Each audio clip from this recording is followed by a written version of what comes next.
26 August रोजी मालवण येथील राजकोट किल्ल्यावर शिवाजी महाराजांचा जो पुतळा उभारण्यात आला होता तो पुतळा कोसळला आणि या महाराष्ट्राच्या सर्वसामान्य माणसाच्या भावना, हिंदुस्थान मधल्या सगळ्या शिवप्रेमींच्या भावना ह्या हल्ल्या आणि सगळ्यांना हळहळ वाटली। ही हळहळ व्यक्त करत असताना महाराष्ट्रामध्ये, देशामध्ये सगळीकडेच या गोष्टीचा निषेध व्यक्त करण्यात येत आहे। हा निषेध व्यक्त करण्याकरता या ठिकाणी शिवजन्मभूमीची ही पावनभूमी, ज्या भूमीमध्ये छत्रपतींचा जन्म झाला, त्या भूमीमध्ये जमलेले सर्व पत्रकार मित्र, महाविकास आघाडीची नेते मंडळी आणि शिवप्रेमी बंधू भगिनींनो, खऱ्या अर्थाने आपलं सगळ्यांचं मी संघटनेच्या वतीने अभिनंदन करतो की खऱ्या अर्थाने या देशाची अस्मिता असलेले, महाराष्ट्राची अस्मिता असलेले छत्रपती शिवराय आणि या शिवरायांचा पुतळा उभारताना कुठलीही काळजी घेतली नाही आणि भ्रष्टाचाराचा नमुना म्हणून की काय अशा प्रकारचा पुतळा भ्रष्टाचारातून उभारण्यात आला। छत्रपतींना देखील अशा प्रकारचा भ्रष्टाचार मान्य नाही, नियतीला देखील अशा प्रकारचा भ्रष्टाचार मान्य नाही। सर्वसामान्य माणसाच्या भावनेशी खेळण्याचं काम हे सरकार देशामध्ये, महाराष्ट्रामध्ये करत आहे। मी या गोष्टीचा जाहीर निषेध करत असताना मित्रांनो, एक नाही, संसद भवन कळतंय, राम मंदिराची अवस्था काय आपल्याला माहित आहे, शिवरायांचा पुतळा कोसळला, समृद्धी महामार्गावर काय चाललंय हे देखील सगळ्या पत्रकारांना माहित आहे। अटल बिहारी सेतू जो कोस्टल रोड मुंबईमध्ये केला त्याला देखील तडे गेलेले आहेत। या देशामध्ये महामार्ग विणण्याचं काम हे युतीचं सरकार करत असताना केवळ आणि केवळ उद्योगपतींना हाताशी धरून या देशातली संपत्ती लुटायची, या महाराष्ट्रातली संपत्ती लुटायची, त्याच्यासाठी या देशामध्ये ज्या पक्षामध्ये भ्रष्टाचारी नेते असतील असे सगळे नेते एकत्र करण्याचं काम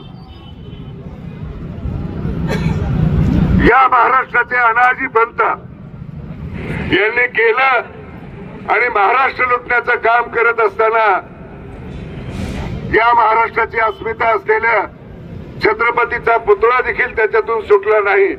आणि कालचा जो अवमानास्पद क्षण आहे ज्याच्यामुळे महाराष्ट्राची मान खाली गेली, अशा प्रकारचा प्रसंग 26 ऑगस्टला उद्भवला।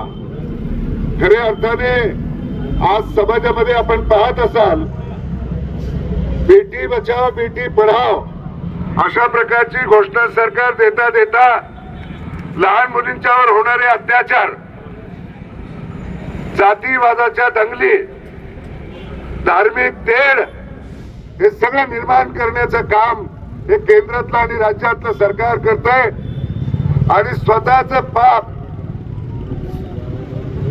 अनेक बुद्धिवाद्यांना हाताशी धरून दुसऱ्याच्या डोक्यावर, माथ्यावर मारण्याचं काम करू पाहत आहे। परंतु ही महाराष्ट्रातली सर्वसामान्य जनता शहाणी आहे। त्या जनतेला कळत आहे की कोण काय करते, ही जनता उघड्या डोळ्याने पाहते।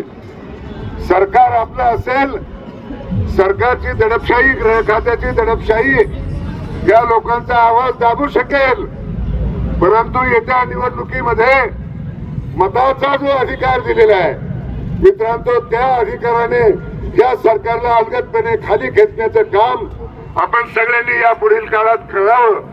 अनेक प्रकारचा अन्याय सहन आपण करत आहोत। या अन्यायाला वाचा फोडण्याचं काम, सामान्य माणसाची भावना मांडण्याचं काम आणि या राज्यामध्ये कशा प्रकारचं सरकार पाहिजे, तर शिवाजींचा जो विचार होता, छत्रपतींचा जो विचार होता, शिवरायांचा जो विचार होता, तो विचार राबवणारं आघाडी सरकार आपल्याला आणलं पाहिजे, अशा प्रकारची भावना या ठिकाणी व्यक्त करत असताना या भ्रष्टाचारी सरकारचा चेहरा फाडून तोडून लोकांच्या समोर न्या.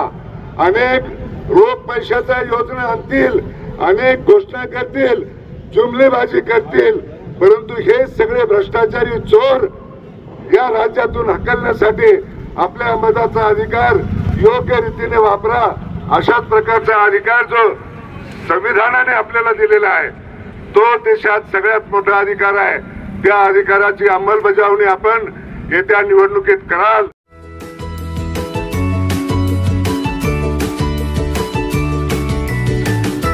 बातम्या शेतीच्या, बातम्या मातीच्या, बातम्या अन्यायाच्या, गुन्हेगारीच्या,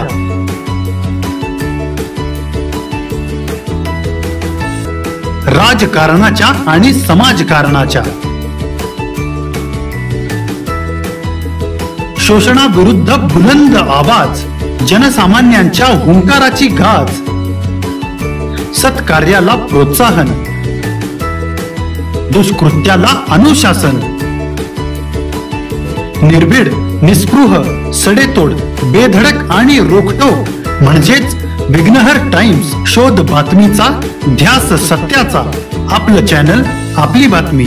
सबस्क्राईब तर कराच, पण बेल आयकॉनवर क्लिक करायलाही विसरू नका.